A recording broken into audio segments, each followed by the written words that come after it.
So a few fun facts about me as a kid. Is that someone here? One, I was chubby. In this photo, I am wearing a Statue of Liberty hat. Incorrectly, I might add, it's supposed to go over the back of the head. I obviously missed the instruction manual reading on this one day.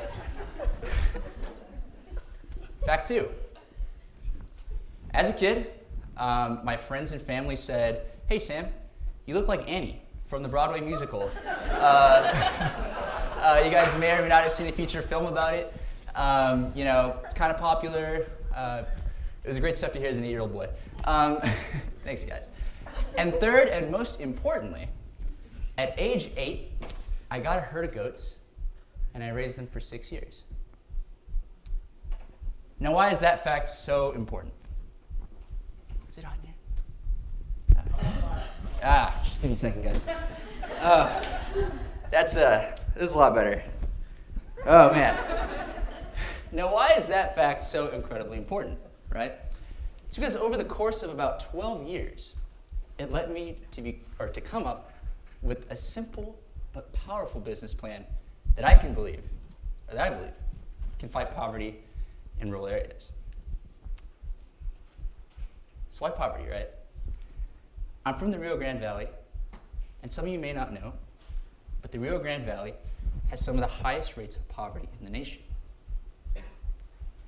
And as you move outside of the metropolitan areas, the problem only gets worse as you move into places called colonias.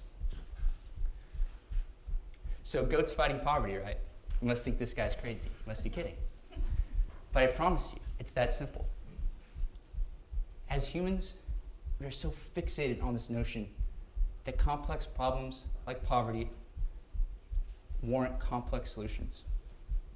But sometimes the answer is so profoundly simple that we often overlook it and don't even entertain the thought. Again, take poverty, for example. There are a countless number of factors that cause it, both economic and socioeconomic. But an effective solution to it doesn't need to address each individual factor. In fact, all you have to do is find a way to provide a sustainable source of income. You're most of the way there. So after a quick trip to Argentina, where I studied business practices used in emerging markets, I came up with an idea. An idea that involved 3 things: some cooperation, some plants, and most importantly, some goats. Yeah, I heard some. There you go. Some goats. So when I first made this plan, I specifically made it to address the problem of poverty in the Rio Grande Valley. Like I mentioned before, the valley has some of the highest poverty rates in the nation, and it gets worse in these places called colonias. Colonias are usually inhabited by immigrants or first-generation Hispanics, and depending on where you are in the valley, geographically, there may be minor differences between them. But they all have one incredibly important thing in common. Because of a city requirement for basic plumbing, everybody in the colonia sits on a piece of land that is, at a minimum, half an acre big. Most people would look at half an acre of land after factoring out the size of a house and say, there is absolutely no opportunity to be had here. Some farmers would look at that and say, you can't raise a cow on that. It's too small. Those farmers are right. But to the people who said that there's no opportunity there, I think differently, and I know better. With 6 years of herding experience, I can tell you that half an acre of land is the perfect size for 3 dairy goats, even factoring in the size of the house and a possible car. So I came up with a plan, right? An idea to give 3 to 4 goats to 30 to 40 families and unite them into a dairy cooperative, so they could split large costs, like machinery, and fill out large contracts for retailers, like for instance a Trader Joe's or an H-E-B. I further added that since the goal of the cooperative was to make as much money for the participating families as possible, they should make goat cheese. Now this was a simple but powerful twist in the cooperative. Why? Because the price and the demand for goat cheese are super high.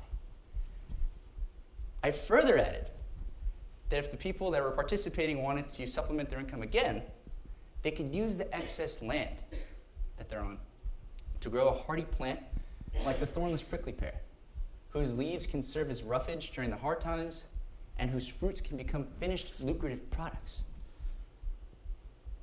So yeah, a problem like poverty can be solved with a simple solution like goats. But this thinking that complex problems don't warrant complex solutions doesn't just fit that scenario. Now let's just imagine you're in a fight with a significant other, right? You really messed up. Still have some sympathizers, right? You do everything you can to make them feel better. You buy them gifts, personalized gifts, flowers, maybe in their favorite movie, something, right? But none of it works. Why? Because all that person really wanted was a sincere apology, maybe a hug and kiss. Sometimes it's that simple, right? So I encourage you to go out into your lives and look at the problems facing you and the world you live in, and give just a little bit of thought to addressing it with a simple solution. Something so profoundly simple that it seems crazy. Almost as crazy as fighting poverty with goats. Thank you so much. You guys have been a great audience.